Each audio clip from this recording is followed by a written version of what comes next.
기드온이 그가 여호와의 사자인 줄을 알고 이르되 슬프도소이다 주 여호와여, 내가 여호와의 사자를 대변하여 보았나이다.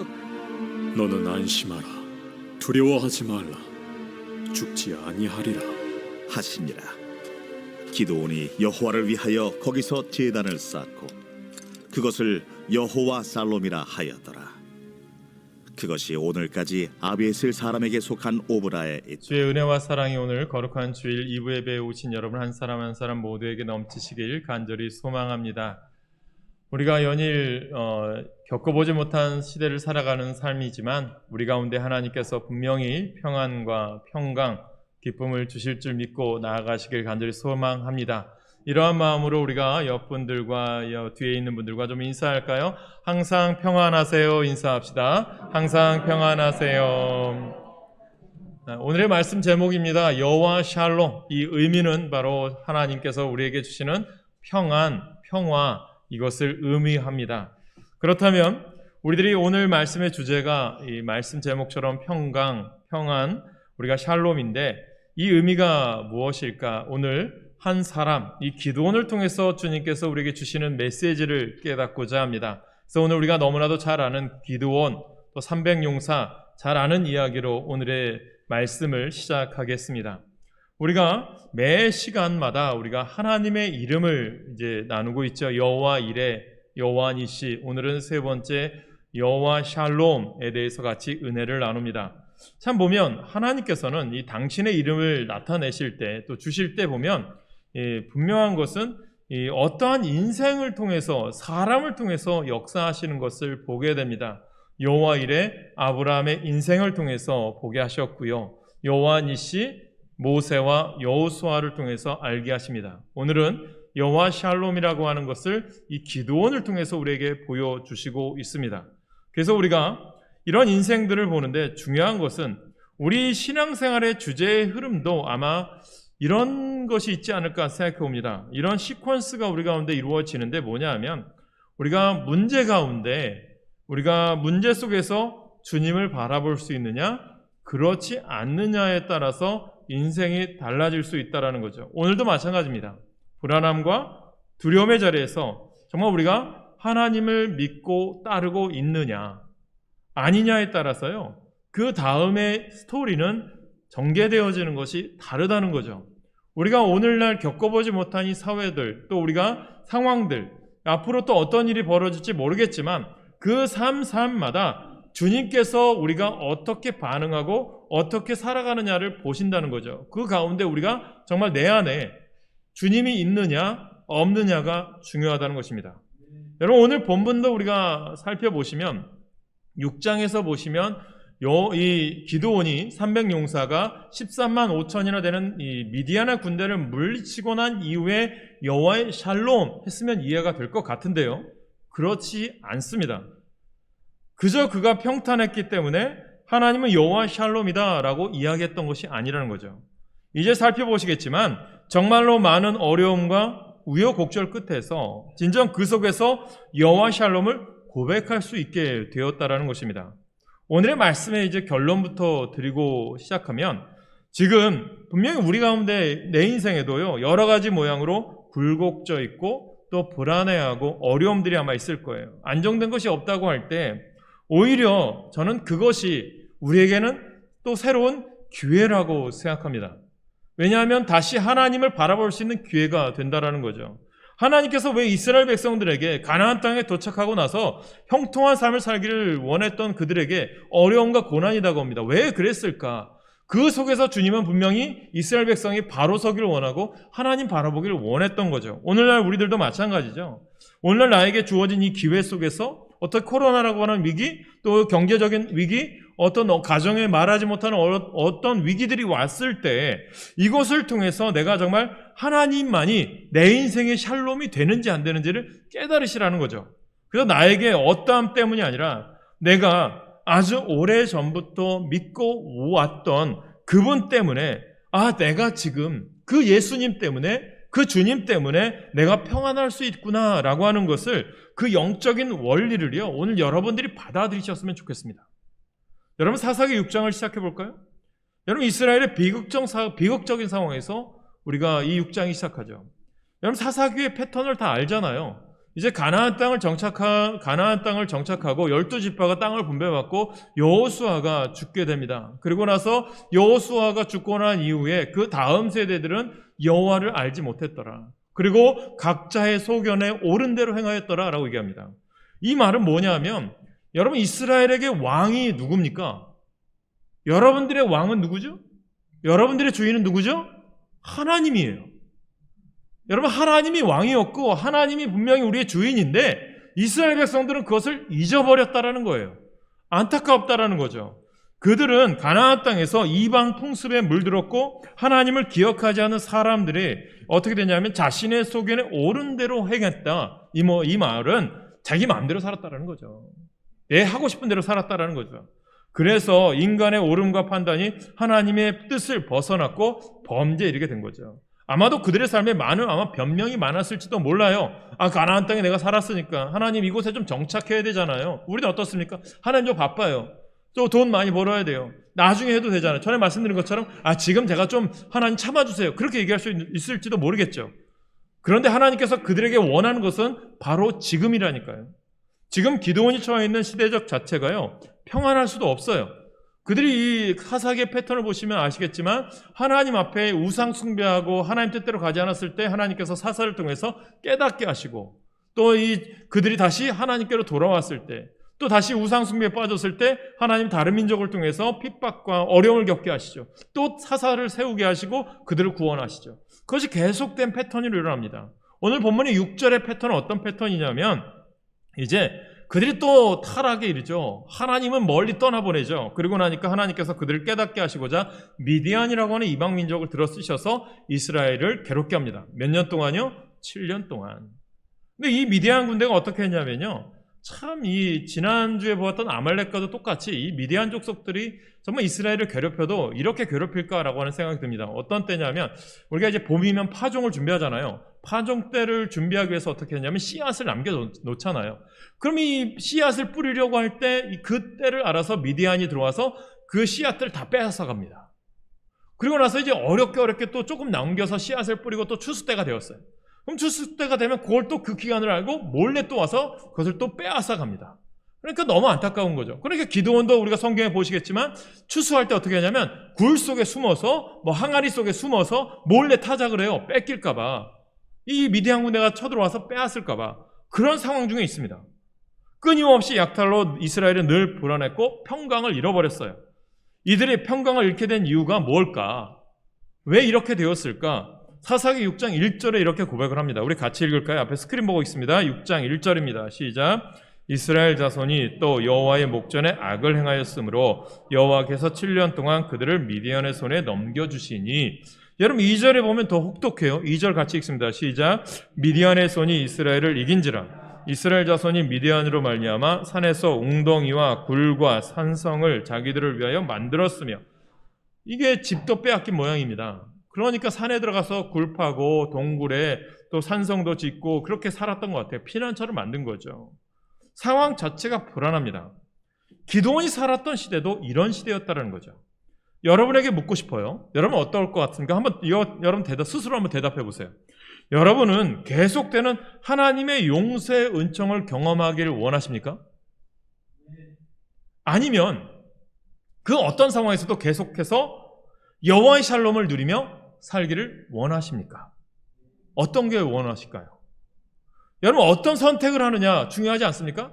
매일 내가 하나님 용서하면 되겠지, 하나님 용서 구하면 되겠지, 그런 인생이냐, 아니면 어떤 환경과 조건에서도 세상 환경이나 이런 것도 어떨지 모르겠지만 그런 환경 때문에 내가 좌절하지 않고 끊임없이 여호와 샬롬, 내 안에 주님이 계셔, 주님만 바라보고 살 거야 라고 하는 믿음으로 살 거냐 아니냐를 우리가 선택해야 된다는 거죠. 여러분 우리가 이때 주님께서 어떤 선택을 하느냐에 따라 우리에게 하나님께서는 우리를 쓰시느냐 그렇지 않느냐가 달려있다는 거죠. 이때 주님께서 이제 기드온을 부르신 거죠. 그 내용이 12절과 13절입니다. 앞에 보시면 나오겠지만 제가 읽어드리겠습니다. 여호와의 사자가 기드온에게 나타나 이르되 큰 용사여 여호와께서 너와 함께 계시도다 하며 기드온이 그에게 대답하되 오 나의 주여 여호와께서 우리와 함께 계시면 어찌하여 이 모든 일이 우리에게 일어났나이까. 또 우리 조상들이 일찍이 우리에게 이르기를 여호와께서 우리를 애굽에서 올라오게 하신 것이 아니냐 한 그 모든 이적이 어디 있나이까. 이제 여호와께서 우리를 버리사 미디안의 손에 우리를 넘겨 주셨나이다 하니. 이게 왜 그랬을까? 하나님, 기드온에게 이제 하나님이 기드온을 부르셨더니 기드온이 이제 하나님께 얘기하는 거죠. 그때 또 기드온이 15절에 또 이렇게 반응하네요. 그러나 기드온이 그에게 대답하되 오 주여 내가 무엇으로 이스라엘을 구원하리이까. 보소서 나의 집은 므낫세 중에 극히 약하고 나는 내 아버지 집의 가장 작은 자니이다. 이렇게 고백을 해요. 이런 어려운 상황 가운데 하나님께서 이제 이스라엘 민족을 위해서 한 명을 택한 게 기드온이잖아요. 그런데 하나님께 기드온이 저는 약한 자예요. 다윗처럼 막내 아들이에요. 저는 힘도 없는 약한 자예요. 아버지께서 뭐 다른 형들은 다 중요하게 여기고 저는 뭐 그냥 쉽게 그냥 뭐 이렇게 여기는 자예요. 약한 자라고 고백을 해요. 저는 막내 아들이고 쓸모없는 아들인데 제가 어떻게 미디안을 쳐서 굴복시킬 수 있습니까? 하나님이 할 수 있다고 말씀하시자 기드온이 이제 하나님께 다시 사인을 요구하죠. 성경에는 표징이라고 얘기하죠. 하나님이 함께 하시고 나를 쓰신다는 것을 보여주세요라고 그럴 때 하나님께서 기드온아 너 저 바위 위에다 재물과 물을 갖다 준비해라. 국물을 준비해라. 그때 하나님께서 바위 위에서 불이 나오게 하셔서 재물과 모든 걸 다 태워버리시죠. 신비로운 기적이죠. 이때서야 기드온이 자기가 만난 분이 하나님이라는 사실을 뒤늦게 깨닫고 두려워 떱니다. 기적을 봤는데 왜 그랬을까요? 그것이 오늘 본문 아닙니까? 왜 두려워 떨었을까요? 여러분 구약시대나 이런 시대는 하나님을 직접 대면했다는 것은 나는 이제 죽었구나라는 뜻이에요. 너무 거룩하고 위대하신 하나님을 바라보았기 때문에 나는 이제 죽었구나라는 거죠. 그런데 하나님께서 오늘 뭐라고 하죠? 두려워하지 말라라는 거죠. 내가 너를 죽이지 않겠다는 거죠. 구약시대 그래서 지성소에도 아무나 못 들어가죠. 대제사장만 들어갑니다. 또 죄 있는 자가 들어가면 안 되니까 대제사장도 방울을 들고 들어가요. 줄을 매달아서. 죄가 있는 대제사장이 들어가면 죽을 수밖에 없기 때문에. 그래서 방울 소리가 안 나면 줄을 당기고 안 되면 끌어내는 거예요. 사랑하는 여러분, 기드온이요 하나님을 만나니까 하나님이 두려워지기 시작합니다. 이것이 어떤 의미냐?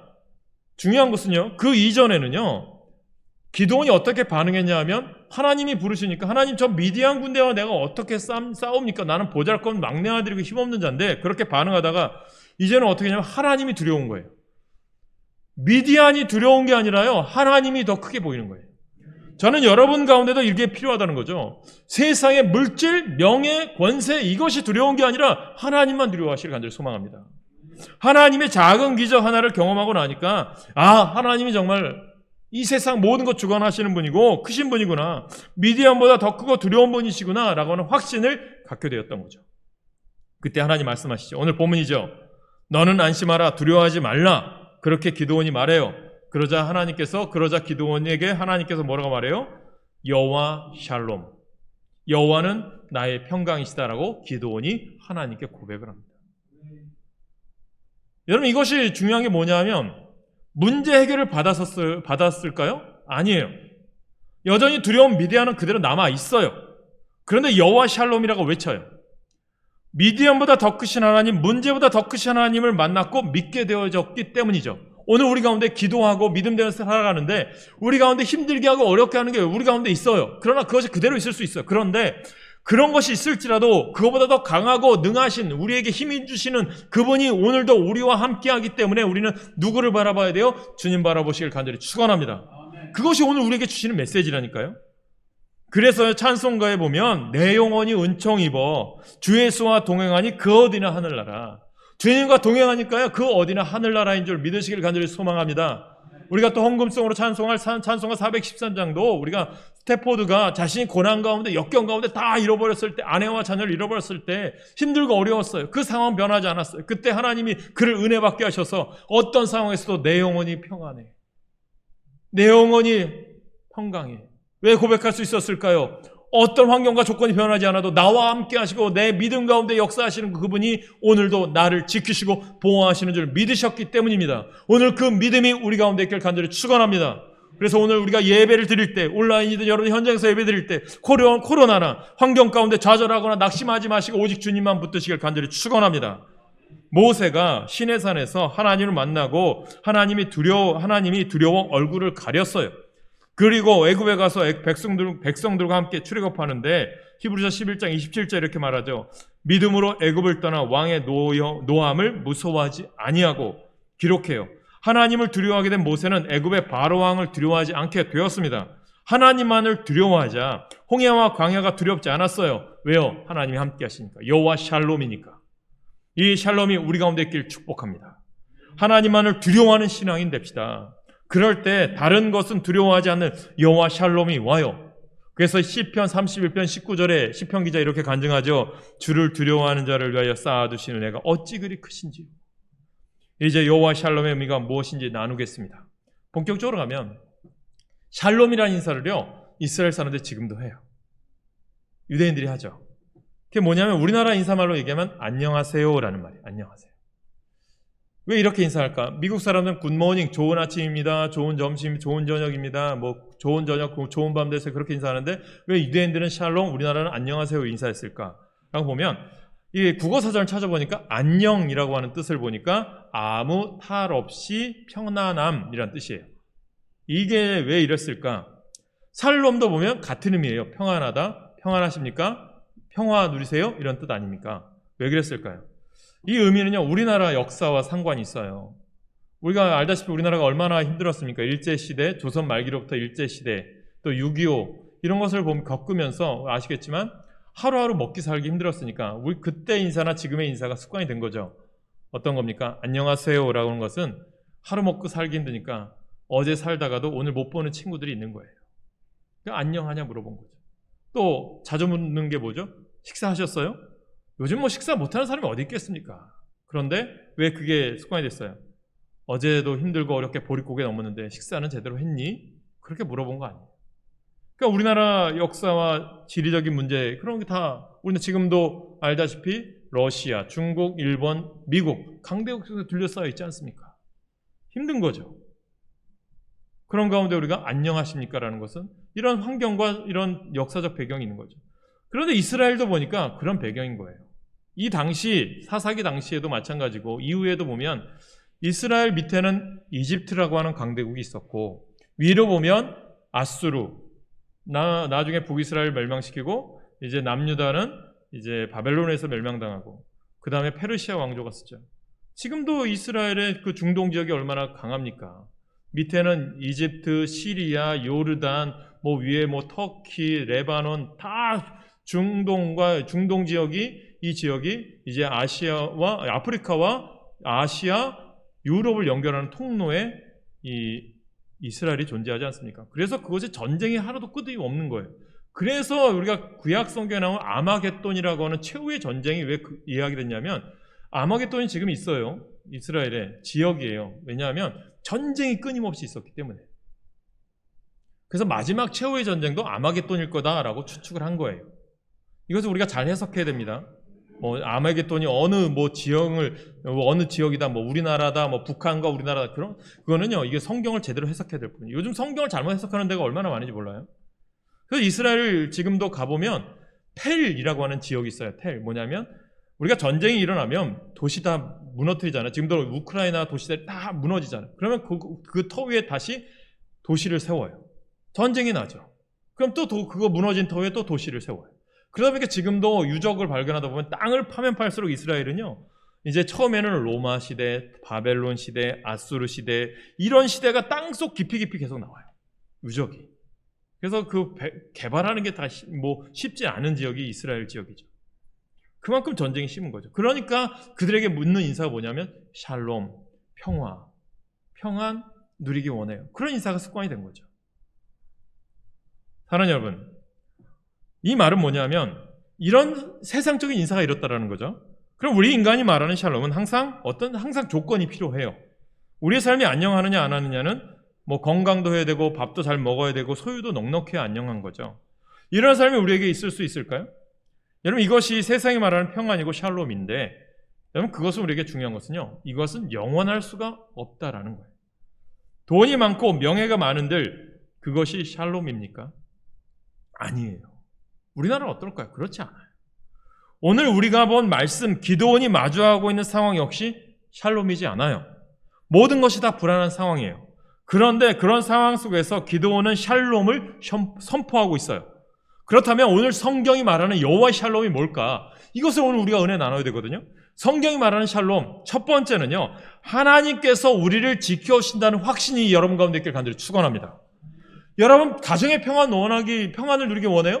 가정의 자녀들이 잘 되기를 원해요? 그렇다면 하나님이 지켜주신다는 확신이 있길 간절히 축원합니다. 그래서 우리들이 자녀들을 군대 보내놓고 기도 많이 하잖아요. 왜 그럴까요? 자녀가 군생활 평안하게 잘 끝내기를 원하잖아요. 왜 그렇습니까? 그런데 중요한 것은 그 자녀가 믿음 안에 하나님이 지켜주실 줄 믿고 기도하셔야 된다는 거예요. 타지를 보내도 어디를 보내도 우리 자녀들을 위해서 기도할 때 하나님, 우리 자녀를 하나님이 지켜주세요 기도하시길 소망합니다. 이스라엘이 비록 바알과 아세라 순상을 섬기는 악을 행하고 그 대가로 미디안의 침략을 받아 고난을 받고 있으나 하나님께서는요, 비참함과 부르짖음을 들으시고 구원의 계획이 있다는 사실이에요. 하나님께서 기드온을 부르신 이유예요. 그래서 하나님께서 기드온을 통해 이스라엘을 구원하시기 위해서 하나님의 사자를 보내신 거죠. 그리고 그 사자는 여호와께서 너와 함께 하시도다를 깨닫게 하신 거죠. 기드온이 묻지 못하죠. 그래서 표징을 구하죠. 그리고 하나님께서 정말 자신을 보내 구원을 이루실 분인지 여호와의 사자는 그에게 표징을 보여주죠. 그제야 기드온은 하나님께서 이스라엘을 구원하실 것을 확신하게 되고, 거기에 고백한 것이 오늘 본문 24절에 보니까 기드온이 여호와를 위하여 거기서 제단을 쌓고 하나님께 예배를 드리고 기도하고 말씀대로 사니까 그것을 여호와 샬롬이라 하였더라 고백하는 거죠. 그제야 평안이 찾아옵니다. 하나님을 확신하지 않는 인간에는요, 샬롬이 찾아오지 않아요. 여러분 가운데 샬롬이 있길 간절히 축원합니다. 샌프란시스코에 갔을 때 보니까, 샌프란시스코 가면 유명한 지역이 있어요. 꼭 그곳에 방문하는데 한국 사람들이 많이 가는 곳이 금문교예요. 금문교가 1937년에 완공되었거든요. 이 골든게이트 브릿지라고 하는 이 다리가 현수교로 가장 최장 길이에요. 뭐 요즘 우리나라도 많이 세워지고 더 긴 다리도 세워졌지만, 이 다리가 이 태평양 연안으로 이제 샌프란시스코만으로 들어오는데 이제 바다 높이보다 엄청 높아요. 그러다 보니까 건설 공사 하다 보니까 사람들이 이 사고로 다치는 것보다 바다 밑에를 보다가 현기증이 나서 떨어져서 익사하는 사고가 발생하는 거예요. 그러다 보니까 샌프란시스코 그 시가 이래서는 안 되겠다 싶어서 이 사람들을 어떻게 하면 좀 익사하지 않고 현기증이 일어나지 않게 할까라고 생각하다가 난간하고 밑에다가요, 안전 그물망을 설치하게 됩니다. 그러다 보니까 이제 높이는 그대로인 거죠. 건설 형태도 그대로예요. 그물망이니까 밑에 그대로 보이잖아요. 그런데 그 그물망을 설치하고 난 이후에 보니까 사람들이 더 이상 이 낙상 사고가 없는 거예요. 왜 그랬을까? 뭐죠? 그들에게 안전하다라고 하는 그물망이라고 하는 존재를 깨달았기 때문인 거죠. 오늘 우리들도 마찬가지 아닐까요? 두려움은요, 우리를, 능력을, 하나님을 바라보지 못하게 해요. Fear is nothing이라는 말. 두려움은 아무것도 아닙니다. 그리고 수많은 실패는요, 두려움에서 시작되어져요. 내 마음속에 두려움을 극복할 수 있는 안전 철망을 설치 놓는다면요, 성공으로 가는 길은 더욱 가까워질 줄로 믿습니다. 그렇다면 여러분 가운데 안전 철망은 누구예요? 여호와 하나님이신 줄 믿습니다. 우리 가운데 우리를 지키시고 보호하시는 분이 하나님이신 줄 믿습니다. 그 믿음으로 나가십시오.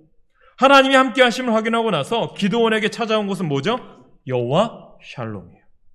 기드온의 아버지 요아스는요, 우상을 섬겼던 사람이에요. 안뜰과 바알과 아세라 산당이 있었던 거예요. 하나님께서 여호와 샬롬을 경험한 이 기드온에게 제일 먼저 시킨 게 뭐냐면 13만 5천 미디안 군대가 싸우라는 게 아니라 너 집안에 있는 아버지가 만들어 놓은 바알과 아세라 신상을 깨트려버리고 쪼개버려라 시켜요. 근데 아버지가 만들어 놓은 건데 아들이 감히? 막내 아들이? 쉽지 않았죠. 두려운 일이겠죠. 또 아버지에게 진노를 받을 수 있고 또 우상을 섬기는 사람들에게 맞아 죽을 수도 있는 상황이에요. 그런데 평강의 하나님, 샬롬의 하나님을 경험한 그가 이제는 담대함으로 아버지가 만들어 놓은 다 우상, 바알과 아세라 신상을 깨트려버리고 쪼개버려요. 담대함으로 제거버려요. 그리고 나서 기드온이 얻은 별명이 여룹바알이에요. 우상을 무찌른 자, 하나님이 함께 하시는 자. 저는 여러분이 여룹바알이 되시길 간절히 축원합니다. 여러분, 담대함으로 하나님 앞에 나아간 자만이 여호와 샬롬을 경험할 수가 있습니다. 여러분, 이 삶이 우리 가운데 있으셔야 돼요. 샬롬을 고백한 뒤에 일어난 일들을 우리가 계속해서 보셔야 돼요. 깨달으셔야 돼요. 그래서 여호와 샬롬이고 한 뒤에 벌어지는 일은 대단히 위험한 일이지만 담대함으로 그는 문제를 해결해 나가는 기도원이 됩니다. 오늘 우리 가운데도 분명히 깨닫게 하시는 주님이 있음을 믿고 그 믿음으로 여호와 하나님이 기뻐하시는 사람, 하나님의 뜻을 향해 나아가는 사람이 되시길 간절히 축원합니다. 그래서 여호와 샬롬의 주인공은 하나님이 하신 말씀을 사명으로 알고 싸우려는 사람이 그 사람 가운데 샬롬이 임한 거예요. 기도원처럼 겁도 있지만 그 문제를 사명으로 알고 해보려고 하는 자, 여전히 힘들지만 그래도 그 고통을 사명으로 알고 이겨내려고 뭔가를 하려는 자, 그런 기도원 같은 자가 여호와 샬롬의 주인공이 되게 하시는 줄 믿으시길 소망합니다. 그래서 주님, 여호와 샬롬의 주인공은요, 여호와 샬롬 하면서 평안한 자리에 앉아있는 것이 아니라 문제가 많아도 그럼에도 불구하고 주를 위하여 사명을 감당하는 자, 여전히 두렵지만 그럼에도 불구하고 주를 위해서 싸우려는 자들을 여호와 샬롬의 주인공으로 삼으시는 분이 하나님이심을 믿으시길 축원합니다. 두 번째는요, 평강의 하나님은요, 어떤 하나님이에요? 임마누엘을 경험하시길 축원합니다. 브라질 리오에 가면 유명한 거 있어요. 뭐냐면 예수상이에요. 예수상. 월드컵 때도 보였죠. 보면 어떻게 그 높은 산 위에 이 예수님 상을 만들었는지 참 대단하다고 생각해요. 무게가 무려 11,000톤 정도? 1,100톤 정도 된다고 해요. 높이만 이 산 꼭대기에서 더 이 예수님의 상 높이만 30m가 정도 된다고 해요. 그러니까 우리로 얘기하면 15층 되겠죠. 많은 날씨에는요, 맑은 날씨에는 사람들이 사진을 찍으려고 노력을 해요. 그리고 이 상이 손을 벌리고 리오 시내를 예수님이 굽어보는 것처럼, 보살피는 것처럼 이렇게 만들어져 있는데, 그런데 이제 맑은 날씨에는 참 잘 보이는데 사진을 많이 찍는데 이곳이 산이다 보니까 날씨가 급변한대요. 갑자기 구름이 몰려오면 예수님 상이 안 보인대요. 그러나 우리가 깨닫는 건 뭘까요? 그곳에 예수님의 동상은 여전히 계시죠. 단지 우리의 눈이 보이지 않을 뿐이죠. 여러분, 여기서 우리가 깨닫는 게 뭐냐면요, 우리가 평강을 잃어버린 이유가 있습니다. 예수님이 보이지 않기 때문이에요. 보이지 않는 순간 우리는 주님이 없는 것처럼 행한다는 거죠. 하나님이 우리 사이에 하나님과 우리 사이에 구름으로 막힐 수도 있지만 하나님은 여전히 그곳에 계세요. 우리가 하나님을 경험할 때나 그렇지 못할 때나 하나님은 늘 우리와 함께 하세요. 이것을 깨닫게 되길 소망합니다. 우리의 생활 속에서 함께 하시고요, 우리의 생각도 하시고 우리의 모든 것도 감찰하시는 분 하나님이십니다. 하나님께서 여러분들과 늘 함께 하신다는 것이 거추장스럽고 괴로운 일일까요? 아니면 여러분들에게 한없는 평안을 주시는 것일까요? 성 버나드는요, 예수님이 문을 열고 들어오시다든지 걸어오시는 것을 못 봤어도 예수님은 항상 내 옆에, 내 곁에 계십니다. 우리가 아는 감리교 창시자 존 웨슬리는 이렇게 고백하죠. 항상 빈 의자를 옆에 두었다고 얘기해요. 그리고 그 빈 의자에는 예수님이 항상 나와 함께 앉아 계십니다. 그렇게 고백했대요. 그런데 그렇게 하나님 만나고 여호와 샬롬이라고 고백하고 그리고 우상을 부시고 나서도 기도원의 마음은 여전히 믿음은 흔들리기도 했어요. 하나님, 정말 저는 부족한 저를 사용할 수 있으십니까? 그렇다면 기적을 보여주시죠. 그때 양털의 기적을 보여주지 않습니까? 양털이 마르고 주위에 이슬이 졌고, 양털이 졌고 주위에 이슬이 다 졌고, 이런 것들을 보여주죠. 요청하잖아요. 그때 하나님께서 그것을 다 보여주시죠. 여전히 불안해하고 겁먹고 주저하고 있는 그런 모습이겠죠. 여전히 믿음 턱없이 모자란 사람처럼 보이죠. 그런데 하나님은 그런 기도원의 기도를 들어주시고 응답하시죠. 확신을 주시기 위해서. 오늘도요, 주님은 우리의 작은 신음에도 작은 기도에도 하나님을 사모하는 마음으로 나아가는 자는 붙들어 주시고 응답하실 줄 믿습니다. 그러자 기드온이 드디어 나아가 싸우죠. 300명과 13만 5천. 계산기 두들기면 맞지 않아요. 누가 싸울 수 있을까요? 아무도 없습니다. 그런데 기드온은 싸워요. 여호와 샬롬을 믿었기 때문이죠. 사랑하는 여러분, 지금 러시아와 우크라이나가 전쟁을 하는데 러시아가 쳐들어가면 뭐 하루나 이틀 만에 우크라이나가 항복할 것이다라고 했는데 지금 한 달 넘게 전쟁을 하고 있어요. 참 전쟁은 이렇게 비참한 거죠. 근데 이제 유튜브를 보는데 작년에 이제 송솔라무 집사님을 파주지방 목사님들과 같이 간증할 수 있도록 이 플룻 이제 피슬 연주회를 했었는데 우리 교회에서는 12월 첫째 주에 이제 초청을 했어요. 이분이 유튜브에다 이걸 올리셨더라고요. 뉴스에도 나왔어요. 폴란드에서 이분이 폴란드를 가셨더라고요. 어떤 일을 하신가 했더니 피난 온 아이들, 우크라이나에서 피난 온 아이들에게 플룻 연주를 해주는 거예요. 너무 감명 깊었어요. 이분이 언제 또 거기까지 날아가셨나 그런 생각. 근데 또 얼마 전 유튜브에는 또 이렇게 올리셨어요. 그의 매형과 함께 우크라이나의 그 다친 사람들을 위해서 앰뷸런스를 후원받아서 기증하고 있어요. 의약품하고 다 보내. 왜 그렇게 담대하게 그런 일을 할 수 있었을까요? 저는 그분에게도 여호와 샬롬이 있었다고 믿어요. 사랑하는 여러분, 우리가 이 시대에 어렵고 힘든 상황인 거 다 알아요. 그러나 우리가 살아갈 수 있는 믿음이 있어요. 왜죠? 여호와 샬롬, 주님이 함께 하시기 때문에. 그 이후에는 어떻게 해요? 주님이 싸움에서 승리케 하시죠. 그 인생 주님이 책임져 주신다는 거죠. 저는 우리의 모든 성도나 우리 교회 학교나 여러분들의 자녀 주님이 책임져 주실 줄 믿으며 나가시길 소망합니다. 사랑하는 여러분, 턱없이 모자라는 믿음이었지만 하나님을 위해서 뭔가를 하려는 자로부터 여러 가지 문제가 있더라도 사명을 가지고 살아가는 자로부터 하나님은 평강을 오게 하십니다.